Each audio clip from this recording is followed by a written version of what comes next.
So we can't have a balanced budget amendment. It's never going to pass with the way that things are. So what do we do to fix the deficit?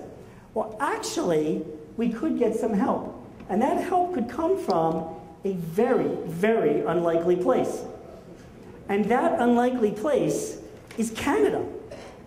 Because Canada figured out how to fix their problem, which was not too different from the problem that we have right now. And let me explain to you what they did. Now, in Canada, things were not so good back in the 80s and into the early 90s. The Standard & Poor's had downgraded their debt. National debt was 68% of their GDP. By the way, remember we're at 100%? 15 trillion equals 15 trillion, right? The budget deficit was like doubling every year and rising every year. Michael J. Fox had left the country. Russia was breaking up. I mean, the whole decade was just bad, right? Until, at the end of the decade, the Liberal Democrats were elected, Democrats, believe it or not, and the Prime Minister, anybody here from Canada?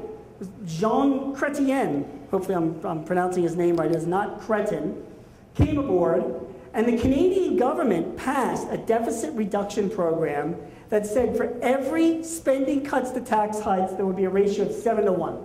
So in other words, $1 in tax hikes for every $7 in spending cuts. A compromise. Does that make sense? And when they passed that, back in the late 90s, here's what happened. Their debt shrank to 29% of gross domestic product, and the budget was in the black for 11 consecutive years up until the recession. Not only that, they had the shortest recession anywhere else in the world. They outperformed the rest of the G7 on growth, job creation. They've had a higher GDP increase than any other of the Western countries since the recession. Of course, the Expos left town. But other than that, the Canadian model seemed to work.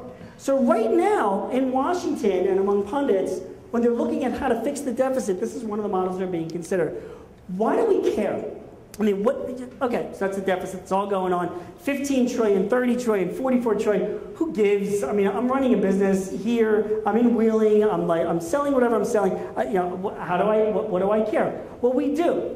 Because the way the deficit affects us is this way. It could, and probably will, result in higher taxes. And for anybody here that runs a business, as most of us do, taxes are a #1 line item of expense, anywhere from 30 to 40%, depending on where you are. So if the government can't get their deficit plan in control, or even if they do get it in control, and they put forward a deficit cutting plan, it may very well result in higher taxes. That impacts us. So if we find that out, what plans do we make now with our accountant so that we're not impacted 2 or 3 years from now, or at least we minimize the impact? Besides, it could relate to much higher interest rates.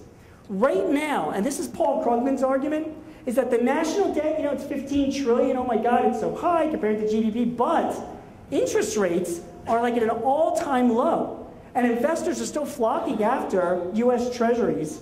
So there's a high demand for it. So clearly the investment community is not worried. So what's the problem? Well, the problem would be is if debt does get out of control. Or if we do lose that credibility, that we can't get our budget under control, that's going to result in higher risk, which results in higher interest. And then that affects all of us when we want to go and borrow money. In addition, the deficit cutting plan could result in a contracting economy. That's what's going on right now in the UK and in certain countries in Europe. We're going to have to cut a lot of costs, which means a lot of government programs, a lot of contractors, a lot of businesses that get money from the government. They're all going to be impacted, and that can impact a lot of us that's in the room. So it could hurt us. In addition, besides less government spending, we could have a weak dollar.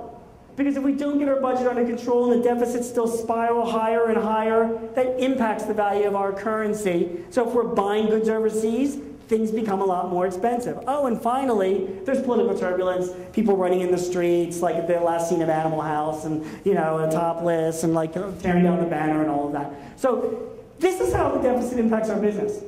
So the #1 trend that I am seeing among a lot of people running companies is they're paying close attention to C-SPAN and a little less attention to ESPN so they can see what the government's going to do to attack the deficit and make plans for how that's going to affect their business. Does that make sense? Okay? And that's something that we all have to be doing in 2012 and 2013. That's #1. You ready for #2? Completely different topic. I am seeing everybody talk about the cloud. The cloud. The cloud. $16.5 billion was spent on the cloud. $55 billion is expected to be spent in 2014 on the cloud. What the hell is the cloud? How does this even impact me? Do I even care? Is this something that these technology guys that are drinking Red Bulls and haven't washed their hair, is this something that they've figured out to get more money out of me? Well, everyone I know that's running a business are talking about cloud technology. So how does that impact us all? Because this